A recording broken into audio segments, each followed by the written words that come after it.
جادو اور جنات کے خاتمہ کے لیے جو رقیہ کروایا جاتا ہے قرآنی آیات کے ذریعے، کیا یہ عمل درست ہے؟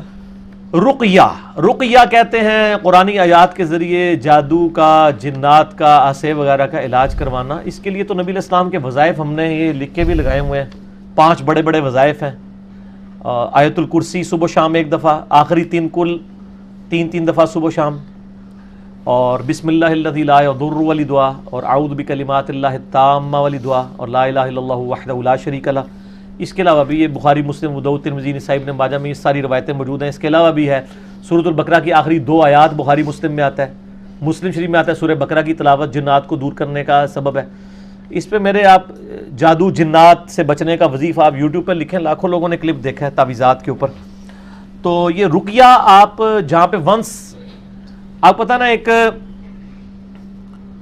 پریونٹیو علاج ہوتا ہے، ایک کیوریٹیو علاج ہوتا ہے۔ سر سائنس کے بغیر آپ دین بھی نہیں سمجھا سکتے لوگوں کو۔ پریونٹیو علاج یہ ہوتا ہے کہ بیماری ہونے سے پہلے آپ علاج کر لیں، جیسے کہ ویکسینیشن ہے۔ کیوریٹیو علاج یہ ہوتا ہے کہ جب بیماری ہو جائے پھر وہ ویکسین سے علاج نہیں ہوتا، بلکہ بیماری بڑھ جاتی ہے، کیونکہ وہ اسی بیماری کے جراثیم ہوتے ہیں۔ ویکسینیشن کیا ہوتی ہے کہ جس کی آپ ویکسینیشن کر رہے ہیں اس بیماری کے کمزور جراثیم آپ کے جسم میں ٹیکے سے داخل کر دیے جاتے ہیں۔ آپ کے جسم کا نظام اللہ نے بڑا محکم بنایا ہے، وہ جسم ان جراثیم سے لڑتا ہے، ان جراثیم کو شکست دے دیتا ہے۔ اب جب وہ اوریجنل جراثیم آتے ہیں نا تو جسم پہلے ہی واسطے کہتا ہے انہیں تاک لینے انہوں 6 چھکے ماریں گے، تو پھر جسم ان کو شکست دے دیتا ہے۔ لیکن جس بندے کو پہلے بیماری لگی ہوئی ہے اس کو آپ جراثیم والا ٹیکہ لگائیں ویکسین کا، تو وہ تو الٹا ہی شاید اثر کرے۔ تو اس لیے کیوریٹیو علاج یہ ہوتا ہے کہ وہ پھر ڈیفرنٹ اینٹی بایوٹک سے، باقی چیزوں سے، اسی طریقے سے جو رقیہ ہے یہ بھی کیوریٹیو علاج ہے، یہ پریونٹیو نہیں ہے۔ پریونٹیو تو یہی والا علاج ہے، آخری 3 سورتیں پڑھ کے رات کو سونے سے پہلے، بخاری مسلم میں آتا ہے المعوذات، 3 پناہ دینے والی صورتیں 3 دفعہ پڑھ کے پھونک کے تو اپنے جسم پہ مل کے نبی علیہ السلام سویا کرتے تھے۔ میرے بلو کارڈ کے اندر بھی یہ ذکر موجود ہے، بلکہ یہ ہم نے علیحدہ سے اب ایک 5 وظائف والا یہ کارڈ علیحدہ سے بھی اورنج کارڈ بھی لانچ کر دیا ہے، تاکہ یہ کوئی 25-27 اذکار نہیں کر سکے، یہ 5 تو کم از کم کرے نا اورنج کارڈ والا۔ یہ اورنج کارڈ ہی لگایا ہوا ہم نے، تو یہ کر لیں کافی ہے، صبح و شام 1 دفعہ یہ وظیفے کر لیں، تو پھر تو آپ کو کسی عامل کے پاس جانا پڑے گا، اور وہ لوگوں نے تجربات کے ذریعے حاصل کیا۔ صحیح مسلم میں حدیث ہے، تم میں سے جو کوئی اپنے بھائی کو نفع پہنچا سکتا ہے وہ پہنچائے۔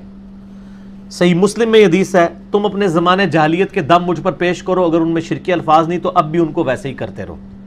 اسی طریقے سے مسلمانوں نے بھی تجربات سے چیزیں حاصل کی ہیں کہ قرآن حکیم میں جو جادوگروں اور موسیٰ علیہ السلام کا واقعہ ہے نا، وہ قرآن پاک میں کئی جگہ ہے جس میں جادوگر شکست کھا گئے، موسیٰ علیہ السلام کو اللہ نے فتح دی۔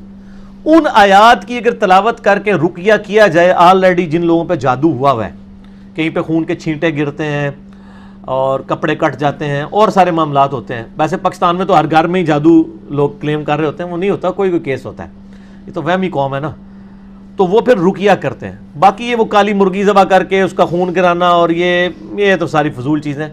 صحیح العقیدہ جو مشرک نہ ہو، شرک کرنے والا نہ ہو، موحد ہو، اس سے علاج کروایا جائے، اور یعنی کارگر ہے۔ یہاں پہ بھی ہمارے پنڈی شہر میں وہ کون سے ہیں جی،